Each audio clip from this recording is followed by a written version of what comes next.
got the visual and everything, and you have a map behind you. You already get like 20 points for having a map. Yeah, I got that's my US map, and then the global one I don't think you can see, but I got another one. Yeah, nice. We are in the map business. Okay, perfect. Yeah. Anyway, so you would be surrounded by people who always would all have maps in their offices. I love geography. Exactly. So thank you for joining me via Zoom. I apologize that we are still meeting remotely. We're not quite ready to have folks back into the office, at least visitors. Some of us are now returning to work full time. But thank you. I know it's not everyone's first choice and can be clunky sometimes, but I bet you're pretty computer savvy and have it all figured out. Yeah, it hasn't been too much of a transition. Yeah, good. Right. So I will give you just a little bit of background about Eastview, and then I don't think that this will take much more than 20 minutes. It's intended to just be an informal screening to make sure that we're aligned on things like the schedule and the location and the salary. And then from there, if you pass through this hoop, then you would meet with the hiring team. So I'm just your kind of the administrative place to begin here. Great, excellent. Yeah. So my name's Diane Richard. I'm the Director of Human Resources, and I've actually only been with Eastview a little over 6 months. Okay. And I am helping with recruiting because our hiring managers are pretty swamped here with work going on. So I don't know if you were able to understand much about Eastview from our websites.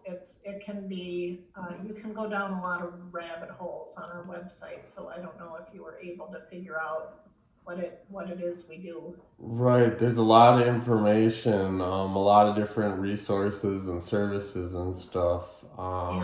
Yeah.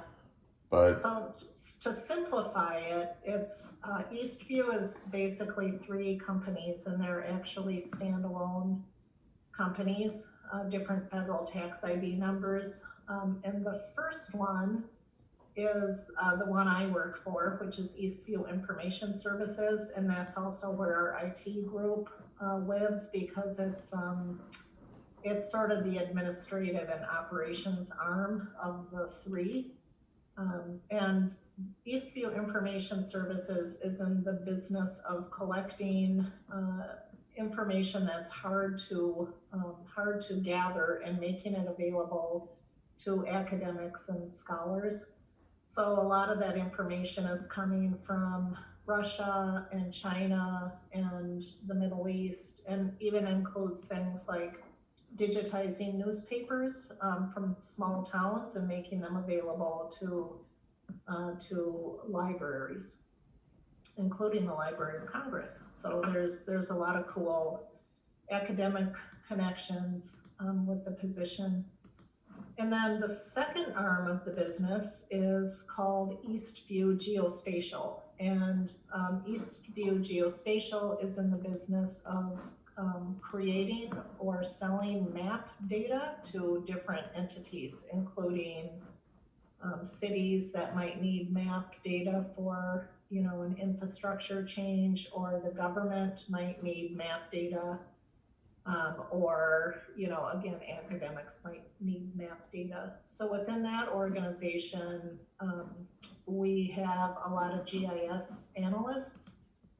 And I think this position actually may reside in Eastview Geospatial. I'm not sure. Again, that's part of the funny quirk about having the 3 companies, because we actually all matrix, but we have to be assigned to one just administratively. And then the third business is a map warehouse, and it's in a different location than where I'm sitting right now. And they sell paper maps, and it's the biggest map distributor in the country. So anytime you buy a map, even if it looks like you're buying it from Amazon or National Geographic, it's usually coming from Eastview's warehouse. Wow. Yeah, so we have a lot of tourist paper maps, but we also have print-on-demand maps. Maps from World War II, maps, nautical maps, city maps, tourist maps, art maps, like scratch-off maps. So the three companies all align on collecting information and making it available on, mostly to a really wide variety of folks. So that's Eastview in a nutshell. And now, if you don't mind, I will jump into learning a little bit about you. Yeah, absolutely. So tell me a little bit about what interested you either in this position or in Eastview. And if you don't mind, you might hear me typing. I don't know, I think my microphone might be closer to my hands than my mouth, so I apologize if it sounds really loud. Yeah, no problem. So basically, I've been working in web development, front end, back end web development for over 10 years. Graduated from the University of Minnesota, and have basically been doing it ever since. Majority of the roles I've been working have been contract related, so they're usually like a set period of time to get a project out or launched. Has been a majority of the last maybe couple years of work. But I'm looking more for like a long-term type project that continues to grow, work with one company as opposed to multiple different businesses and stuff. So that's Sure. that's kind of where I'm at right now, I Okay, guess. okay. So why are you making a job change now? Does that tie back to trying to get a long-term gig with one company? Yeah, precisely. I mean, basically, it's just to try to get, because my last contract role is wrapping up. So it's just to get in and to get familiar with the business and the people and the code and it's just a lot. So I guess now I'm just looking more for long term. I mean, the hourly rates are really good. There's usually a lot of benefits to it, but at the same time, I mean, it'd be a little more ideal now that things are getting back to normal and stuff to just Yeah, look for a yeah. longer term role and position with a company I can grow. Right. So what caught your eye about our ad? Well, it's definitely one that I have the skills for, and I've done similar work in the past. So I just saw it as like a good fit as far as my skill set and what's looking to get done. Okay, fair enough, very good. Okay, and so this position obviously has technical requirements, and I have two monitors up here, and I am trying to look here at your resume. Let me put it over here. So don't mind my eye contact looking back and forth here. So I know you have in your resume a lot of the experience we're looking for, but if you could just help me understand how you would rank your level of expertise on some of those. So I have maybe like a 4-point proficiency scale where a basic understanding would mean you understand the concepts and fundamentals with some practical application. That's basic. Intermediate would be, solid conceptual understanding. Advanced would be significant understanding and with a, consistently high standard. And then expert would mean kind of a prolonged experience with extensive knowledge.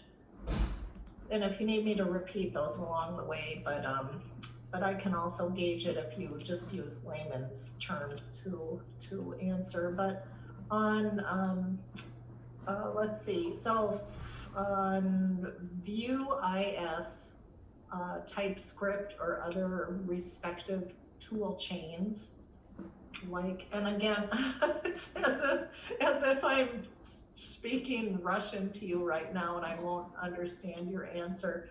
I don't even know what Vue JS is, so I know it's on your resume, but how would you rank your experience with those tool chains? Yeah, so I've worked several roles. I guess I would say, if not expert level, at least, second to. I've been using them basically since they've been available. Okay, okay, all right. Okay, and how about front-end design? That's basically what I specialize in. So if not expert, at least second to top. Okay, okay.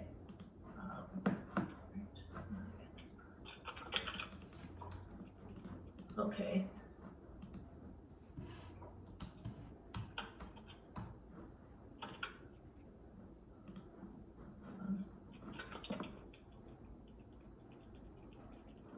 Okay, and how about version control?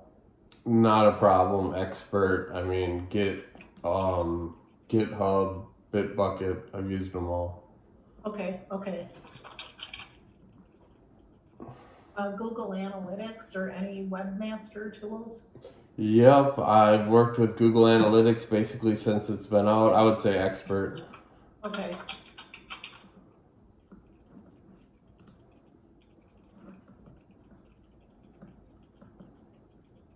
Okay, and how about Linux or GNU? Yeah, Linux. Yes, I've basically been using that forever as well. Okay, Yeah. all right. Okay. All right, wonderful. Okay, so here are some, well, those were pretty easy questions for you, but here's some even easier questions.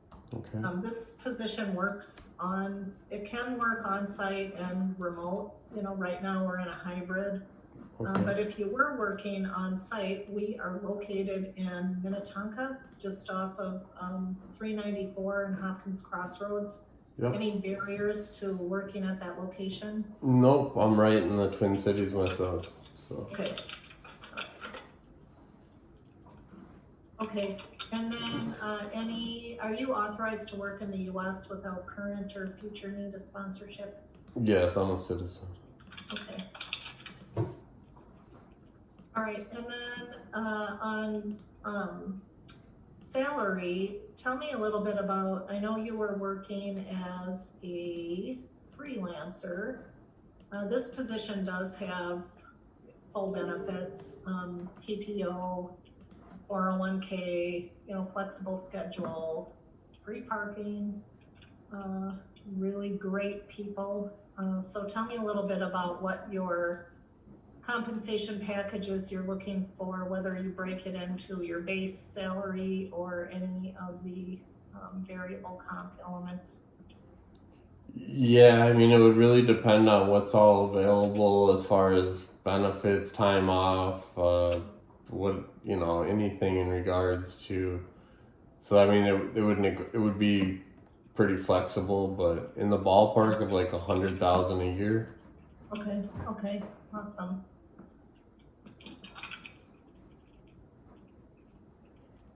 And if you entered into our interview process here, when would you be available to actually start a new job? Well, my last contract role is basically wrapping up, so really as soon as the availability, I'm pretty available going forward. Okay, so wrapping up like towards the end of June? Yeah. I mean, actually it'll be wrapped up towards the end of this week, but. Okay, all right, wonderful. Okay, well, I can pretty much guarantee to you that our hiring manager would like to talk to you because your resume was on the top of his list here. So the hiring manager is Dave Gunnarsson, and you will be able to see, I don't know if you'll see his profile, you'll at least see his picture on our website when you look at the leadership team. Okay. And I don't know if he would include for that first interview to also meet with our I don't even know what his title is, senior web developer, who also I think is a GIS guy. So what would your availability be like? Would you prefer next week after you wrap up this gig? Actually, I mean, if there's something available this week, it would be ideal to move forward as fast as possible. But at the same time, if next week's fine. Sure. Okay, I'll have him reach out to you. Is the best way to get a hold of you through email? Yeah, it's just my name, steve.mingleco@gmail.com.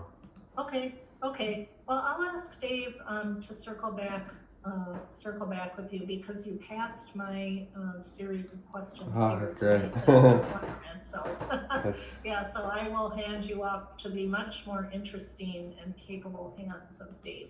great. I look forward Okay. to it. I All will right. Okay. keep an eye And out you for go the by- email. Yeah. Nice to meet you. And you Nice. go by Steve or Steven? I get both. I'll answer to both, but I guess Steve more and more as Yeah. Okay. I don't know. As you evolve. Yeah, I guess like with work and stuff, I hear Steve more. With family, I hear Steven more. Yeah. That's I get it both. I'll answer to either way though. Yeah. Okay. All right. All right. Very good. Thank you Really for nice to meet you over the Zoom call, Yes. and I hope you have a good rest of your day. And thanks a lot for quickly accepting a meeting today. Hey, that's as I guess said. It's just better to keep things moving. I guess. Yeah, So. right. Once you get some momentum. Okay. Thank you for your time. Talk soon. Yeah, thank you. Keep an eye Okay, out. Take care. Bye. Bye bye.